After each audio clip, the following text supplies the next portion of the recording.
My parents missed my wedding because I married before my perfect sister, now their perfect family is crumbling. Hey Reddit. Growing up, my parents always had a vision of the perfect family. My older sister, Emma, was the crown jewel of their dreams.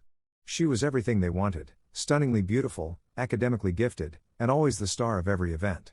She was the perfect daughter, while I was just me. The one who never got straight A's, didn't shine in sports or extracurriculars, and didn't fit into their mold. I accepted it for most of my life. It was exhausting to constantly live in Emma's shadow, but at some point, I stopped trying to compete and focused on creating a life that made me happy. Little did I know that this decision would lead to the biggest fallout in my family. I met the love of my life, Alex, during my senior year of college. He was kind, supportive, and everything I had ever dreamed of in a partner. We got engaged 2 years later, and I was over the moon. But when I told my parents, their reaction wasn't the excitement I had hoped for. Instead, my mom's first question was, "Why are you in such a hurry? Emma hasn't even started dating seriously yet." My dad chimed in with, "Are you sure you don't want to wait? You wouldn't want to rush into something and regret it." At first, I thought they were just concerned. But as the months passed, it became painfully clear that their issue wasn't with my readiness or Alex. Their problem was that Emma, their golden child, hadn't reached this milestone yet. To them, it was unthinkable that I, the lesser daughter, would marry before their favorite. When I announced the wedding date, things got worse. My mom pulled me aside and said, "Are you sure you don't want to reconsider the timing? It might be better to wait a year or two. You know, give Emma a chance to catch up." I was stunned. Emma herself didn't seem to care. She congratulated me and seemed genuinely happy. But my parents were obsessed with maintaining their vision of the perfect family, where everything happened in the right order. And in their minds, the younger, less impressive daughter marrying first was unacceptable. As the wedding day approached, their disapproval turned into outright sabotage. My mom kept making passive-aggressive comments about how small the ceremony was going to be. My dad accidentally forgot to tell some extended family members about the date. At one point, my mom even tried to convince me to change the color scheme because Emma might want to use those colors someday. Despite their behavior, I refused to let them ruin my happiness.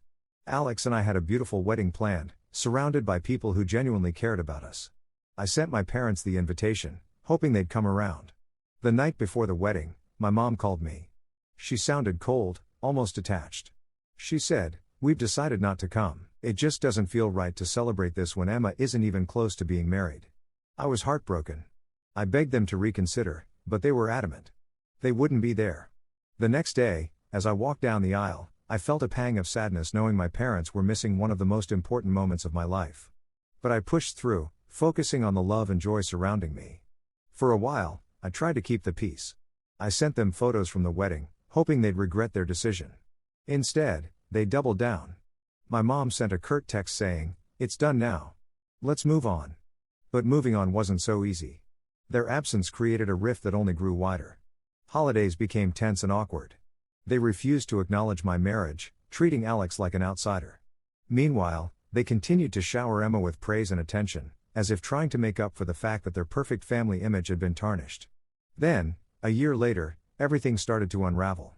Emma got into a serious relationship with a guy named Ryan. On paper, he seemed perfect, handsome, wealthy, and successful. My parents were thrilled. They immediately started planning for what they assumed would be the wedding of the decade. But Emma shocked everyone when she announced that she had no interest in getting married anytime soon. She was happy with Ryan but wasn't ready to settle down. My parents were devastated. They tried everything: guilt trips, emotional manipulation, even offering to pay for an extravagant wedding, but Emma stood her ground. Around the same time, Alex and I welcomed our first child, a beautiful baby girl named Lily. I thought maybe, just maybe, this would soften my parents. I sent them photos and updates, hoping they'd want to be part of their granddaughter's life. But their response was lukewarm at best. My mom said, "We'll meet her when the time is right." As the months passed, my parents' obsession with Emma's perfect life started to backfire. Emma and Ryan broke up, and Emma decided to take a year off to travel and focus on herself. While I was genuinely happy for her, my parents were furious. They couldn't understand why their golden child wasn't following the script. Then came the ultimate blow. Word got out among our extended family about how my parents had skipped my wedding. At first, they tried to spin the story, claiming there was a misunderstanding about the date. But the truth eventually came out, and people were appalled. My aunts and uncles started calling them out, asking how they could abandon their own daughter on her wedding day. The final straw came at a family reunion. One of my cousins bluntly told my mom, "You've spent your whole life pretending to have the perfect family, but it's obvious now that it's all a facade." My parents were humiliated. Now, their carefully curated image is falling apart. They've become the subject of gossip and judgment, the very thing they've always tried to avoid. Meanwhile, I've built a happy, loving family with Alex and Lily. We've surrounded ourselves with people who truly care about us, and I've never felt more at peace. My parents have tried to reach out a few times, but their apologies feel hollow. They haven't taken responsibility for their actions, instead framing it as a miscommunication. I'm not sure if I'll ever fully forgive them, but for now, I'm focusing on the family I've created, not the one that let me down. The irony is that their obsession with the perfect family is what ultimately destroyed it. They could have had a real, imperfect, loving family if they had just accepted me and Alex. But now, they're left with nothing but the crumbling pieces of their own delusions.